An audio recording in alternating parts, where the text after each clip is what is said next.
Bonjour mes frères, mes sœurs. Nous quittons les psaumes pour commencer des lectures qui nous parlent de la dernière semaine de notre Seigneur. Bien sûr, nous sommes déjà jeudi et je ne pense pas que je vous lis les événements qui se sont passés le jeudi saint, mais ce n'est pas loin.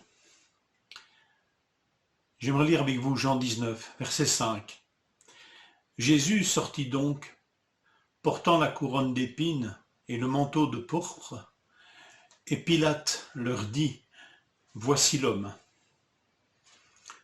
Alors dans ces jours qui nous mènent à Pâques, arrêtons-nous devant celui que son juge présente en ces quelques mots: Voici l'homme. En latin, la fameuse formule Ecce homo. Voici l'homme. Voici l'homme qui se dit roi des Juifs. Voici le roi des Juifs, qui n'est qu'un homme. Un manteau de grand prix, de pourpre, symbole royal, et une couronne d'épines sur la tête. Une royauté bafouée, humiliée. À défaut d'être humble, l'homme peut humilier son prochain. Pourtant, voici l'homme, le seul, le vrai, qui est doux et humble de cœur. Les autres hommes veulent l'humilier, eux qui, en ces instants, ne sont plus des hommes, mais des brutes bien habillés. Il est vrai, qui dans son costume de procurateur, qui dans son costume de prêtre, de chef des prêtres, qui dans son costume de serviteur de l'État, qui enfin dans son costume de bon citoyen. Et il l'humilie.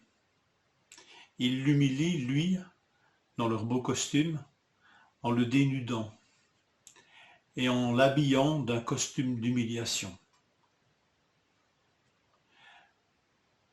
Cherchons l'homme dans cette scène. En fait, c'est son juge qui, en voulant le moquer et l'humilier, au passage en humiliant son peuple, lui le Romain, qui fait l'une des plus belles déclarations que l'on ait faites sur Jésus, qui est passée depuis à la postérité. Voici l'homme, voici l'homme. On pourrait dire l'homme avec un grand H, le vrai homme, l'homme selon le cœur de Dieu, l'homme selon les projets de Dieu.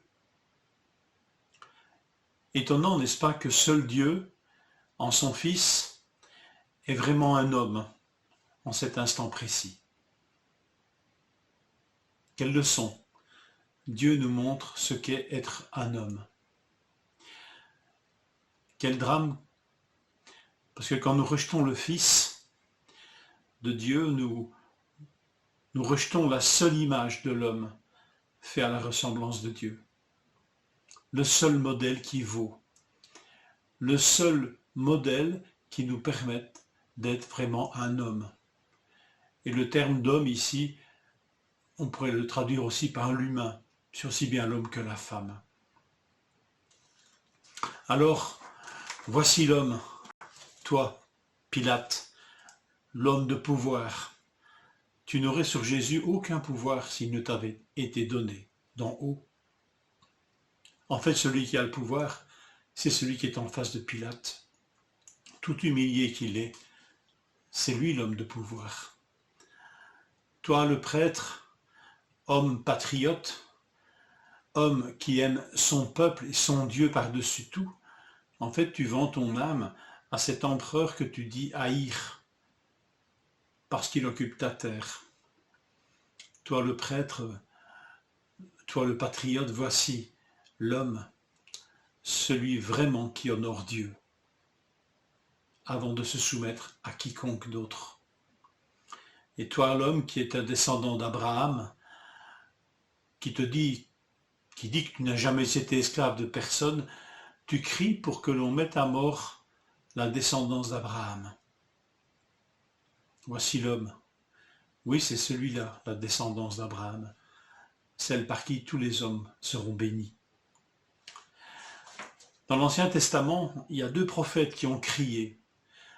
Ils ont poussé un cri de la part de Dieu. C'est comme si Dieu parle par eux et leur dit qu'il cherche un homme.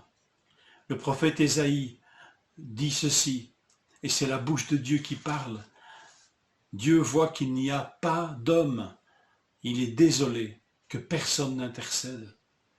Ésaïe 59, 16. Ézéchiel 22, verset 30. Dieu dit, je cherche parmi eux un homme qui les protège par une clôture, qui se tienne sur la brèche devant moi en faveur du pays, afin qu'il ne soit pas détruit, mais je n'en trouve pas. Il voit qu'il n'y a pas d'homme, il cherche un homme, il n'en trouve pas. Un homme qui intercède. Et voilà que cet homme introuvable, qui se met en peine des autres hommes, apparaît, introduit par Pilate. Voici l'homme, un roi qui s'humilie et qui donne sa vie en intercédant pour des hommes qui sont aveuglés d'orgueil et de haine. Voici l'homme qui intercède, qui se tient à la brèche, afin que le pays des hommes ne soit pas détruit par la colère de Dieu. Admirons-le, adorons-le. Mais celui qui a été fait pour un peu de temps inférieur aux anges, Jésus, nous le contemplons couronné de gloire et d'honneur à cause de la mort qu'il a soufferte. Ainsi, par la grâce de Dieu, il a goûté à la mort pour nous tous. Voici l'homme, contemplons-le. Bonne journée.